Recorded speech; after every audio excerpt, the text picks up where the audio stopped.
Is that what you're looking at? It was a long 9 months for Jamie Silakowski. This pregnancy followed a miscarriage, and complications fed into her worry. But Hunter arrived on October 16th without a hitch.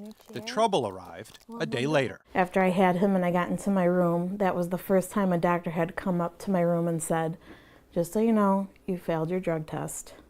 Is there anything you took?" That's when Jamie remembered driving through Tim Hortons before going to the hospital. I did have a lemon poppy seed bread. Just throwing that out there, and he laughed and said, "That's from Seinfeld. That can't be." And I said, "That's where I heard it. That's why I'm just bringing it up." I found out why I was testing positive for opium.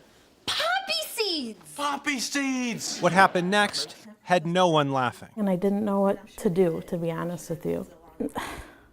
I had nowhere to turn. I didn't know what to do. I didn't know what questions to ask. I offered to retake the drug test. I asked if I could do another urine sample, a blood test, a hair sample, and they said no. Mercy Hospital called Child Protective Services. CPS then launched a child abuse investigation. Honest to God, it was like a nightmare. I didn't know where it was going to end. CPS would make house visits, interview Jamie's 2 daughters, and visit their school. Jamie also underwent drug counseling and testing. It just turned my world upside down for 8 weeks when I should be enjoying my rainbow baby. And it's not fair. But toxicologist Michael Peterson says it's not unheard of. From time to time, a person who consumes a poppy seed product may end up with a positive opiate test and a confirmed positive for either morphine or morphine and codeine. I would expect that in most cases, medical professionals should be aware of this. And then there's this. At the bottom of Jamie's drug test, there is a note that says the findings should only be used for medical treatment, not for legal or employment purposes.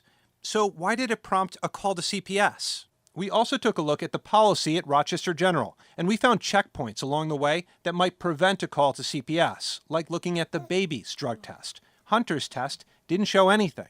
In response to these questions, Mercy Hospital told us privacy law prevents them from talking about a specific case, but added, without discriminatory judgment and applied uniformly, we have policies and procedures in place to report actual or suspected instances to appropriate authorities where vulnerable patients may be at risk.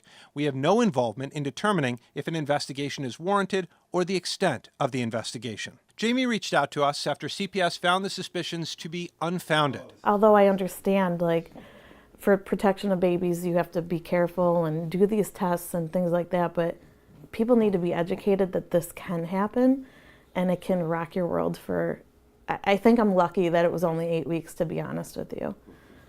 But it was a long 8 weeks. After a long 9 months. Jamie doesn't know where she'll go from here with all this, but she is certain of one thing. She'll never eat a poppy seed again.